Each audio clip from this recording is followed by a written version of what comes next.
எப்படி பாட்டியெல்லாம் நேற்று நல்லா போச்சோ? ஓ நல்லா. ஏன்ப்பா? இல்லை சும்மா கேட்டேன் நான். ஃப்ரெண்டு வந்து கல்யாணம் கட்டிட்டான். ஓ தெரியுமே. அப்ப எதானே லண்டன்ல இருக்கிறாள். எப்படி நாங்கள் ஃபோட்டோ போடல, நான் ஒன்று தானே ஃபோட்டோ போட்டோம், வைஃபை போடலையே ஃபோட்டோ. அதான் நீங்களும் அவரும் போட்டோ போட்டிங்க தானே ஸ்டோரியில், அவரை டேக் பண்ணி தானே போட்டிங்க. அந்த டேக் பண்ணல அந்த பேரை போயிட்டு அந்த உங்களோட ஃப்ரெண்டோட ப்ரொஃபைல போய் பார்த்தேன். அதுல மேரிடன் இருந்துச்சு, ஆரியண்டு போட்டு இருந்துச்சு.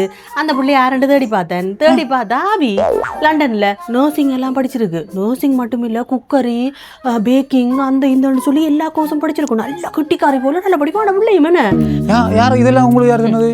அதில் படித்ததெல்லாம் அதுதான் அதில் போட்டிருக்கேன். இப்போ தான் பேக் பண்ணின அந்த கேக்கோட ஒரு படம் போட்டு நான் பேக் பண்ணுறேன், நான் நர்சிங்கு போனேன், நர்சிங் படிக்க போன இடத்துல போய்க்கலாம் எடுத்த ஃபோட்டோ எல்லாம் போட்டிருக்கு. எல்லாம் நான் அப்படியே பார்த்தேன் நான். அது மட்டும் இல்லை, உங்களுக்கு தெரியுமா அந்த பிள்ளைங்க சொந்த இடம் கொடிகாமம். எப்படி தெரியும் உங்களுக்கு? எப்படி தெரியுமோவோ, அந்த பிள்ளைங்க ப்ரொஃபைல்லையே இருக்குது யார் சிஸ்டர் ரெண்டு. அந்த சிஸ்டர் யாரெண்டு போயிட்டு அதால அப்படியே பார்த்தா கொடியாமத்தில் தான் அம்மா அப்பா தங்கச்சி எல்லாருமே இருக்கிறாங்க. கொடியாமத்தில் சந்தை எனக்கு பெரிய சந்தை. அந்த நாங்கள் போய்க்க பிலாப்பழம் எல்லாம் வாங்கினோம்.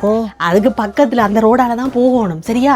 எப்படி ரோடால எல்லாம் இந்த ரோடுலாம் அப்படி தெரியும் உங்களுக்கு? இனி அந்த அந்த சந்தையின் பேர் அந்த போட்டோல கிடந்துச்சு. தங்கச்சியின் ப்ரொஃபைல போய் பார்த்தனா தானே நான். சரியா? அதில் அவன் அந்த கொடியாமன் சந்தைக்கு முன்னால் எடுத்த போட்டோ ஒன்று போட்டிருக்கு. அந்த புள்ள என்னத்துக்குன்னு தெரியுமா? அவங்களுடைய அம்மா அப்பாவை விசா ஆஃபீஸுக்கு கூட்டி கொண்டு வந்திருக்கிறான். நான் நினைக்கிறேன் அவன் அம்மா அப்பா லண்டனுக்கு போயிடும் போல, அதுக்கு தான் கூட்டி கொண்டு வந்திருக்கிறான். சரியா? அந்த போட்டோ கிடந்தது. சரி அப்படின்னு சொல்லி போட்டு பிறகு பார்த்தா உங்களுக்கு தெரியுமா உங்களோட ஃப்ரெண்ட் சுதர்ஷன் அவர் தான் போயிட்டு உங்களோட கல்யாணத்துக்கு சாட்சி கையெழுத்து வச்சு உங்களுக்கு சொன்னவரா? இது எப்படி தெரியும் உங்களுக்கு? எப்படி தெரியுமோ, அந்த அந்த பிள்ளைங்க ப்ரொஃபைல்ல போயிட்டு கல்யாண போட்டோ எல்லாம் போட்டிருந்தது. அதுல போயிட்டு யார் யார் லைக் பண்ணாங்கன்னு பார்த்தேன். அதுல 2-3 பேர் இருந்துச்சுன்னா அதுல நம்மட சுதர்சன் நினைக்கிறேன். அவர்கிட்ட ப்ரொஃபைல போய் கிளிக் பண்ணி பார்த்தா அன்றைக்கு டேட்டை போட்டு வெட்டிங்குக்கு போனோன்னு சொல்லி போட்டு சாட்சி கையெழுத்து போட்டதை அப்படியே பப்பர பேண்ட் போட்டு வச்சிருக்கிறேன். உங்களுக்கு அவர் சொல்லல தானே? அது மட்டும் இல்ல, சுதர்ஷன் அவர் வந்து வைஃபை கூட்டி கொண்டு இங்க வந்து வெள்ளவத்தையில தான் மகன் பர்த்டே பார்ட்டி வச்சோம். தெரியுமா உங்களுக்கு? இதெல்லாம் அப்படி தெரியும். எப்படி தெரியுமோ சுதர்ஷன் ஆண்ட அப்படியே போயிட்டு அவற்ற ப்ரொஃபைல பார்த்தா அதுலேயும் அவர் மேரி பண்ணிட்டான வைஃப் இருக்குந்தானே மேரிடன்னு சொல்லி வைஃப் இண்டியா போயிட்டு பார்த்தா அதுல வெள்ளவத்தையில மகனுக்கு பர்த்டே உண்டான போட்டோஸ் எல்லாம் போட்டு வச்சிருக்கேன். அதுக்கு கூட உங்களுக்கு சொல்லல தானே? அது மட்டும் இல்ல, என் ஃப்ரெண்ட் ஒருத்தி லைக் பண்ணினதை போய் பார்த்தா அதுல என் ஃப்ரெண்ட் ஒருத்தி இருக்காள். அவளும் அந்த பர்த்டே போயிருக்காள். அவங்களுக்கு உங்களுக்கு என்ன சம்பந்தம்? என்ன சம்பந்தமோ, என்னோட படிச்ச ஒரு பிள்ளைன்ற அக்காவை தான் சுதர்சன் கல்யாணம் கட்டி. சரியா?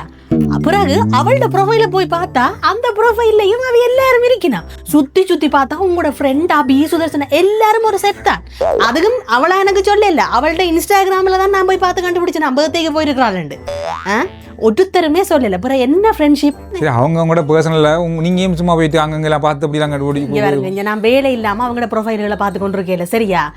நான் வேலையோட தான் சும்மா பாக்குற நேரம் எனக்கு தெரியுது. நான் என்ன செய்யறது? நானா போயிட்டு தேடி தேடி பாக்குறேன். எனக்கு ஒரு வேலை இல்லைன்னு சொல்லிருக்கீங்களா?